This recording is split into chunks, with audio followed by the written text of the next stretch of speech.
Let's say you have an app or a service that needs to run in a highly available configuration, or HA. How do you go about deploying it? The days of running and managing an HA cluster of VMs are long gone, not with all the orchestration of containers, scaling, and failover that is provided by Kubernetes natively. So, how do you run a Kubernetes in a way that truly scales across availability zones and perhaps even across public clouds?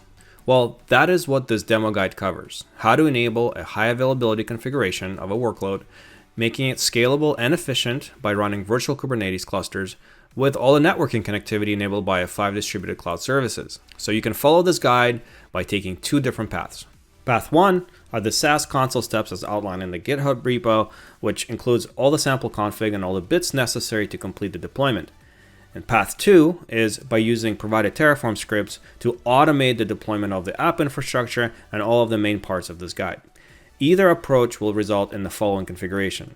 Our HA workload will be running in a virtual Kubernetes on a customer edge site, CE site, specifically PostgreSQL. Now we will use a mock front end that will be connecting to the backend database and retrieving the data from the database, from the HA configuration.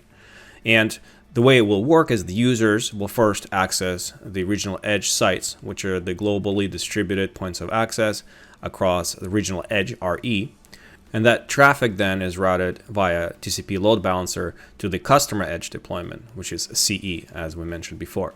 Now, all of the deployment and networking is managed by a virtual Kubernetes cluster, which is a 100% compatible Kubernetes environment and uses Vault Mesh for connectivity.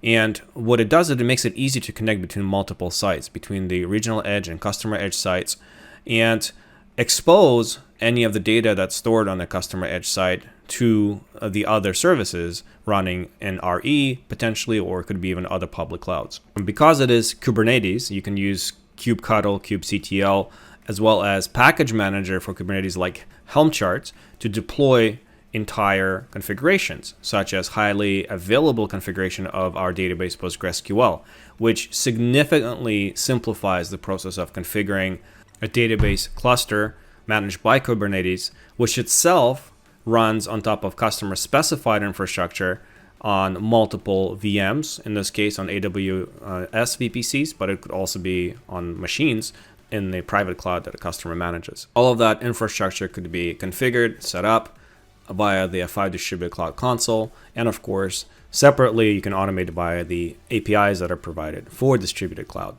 So that's why a demo guide that we provided includes both the console steps as well as automated steps via Terraform scripts, which you can customize for your own deployment, for your own workloads. Go ahead and give it a shot. Try F5 distributed cloud and open an issue on GitHub if you have any issues. Thank you.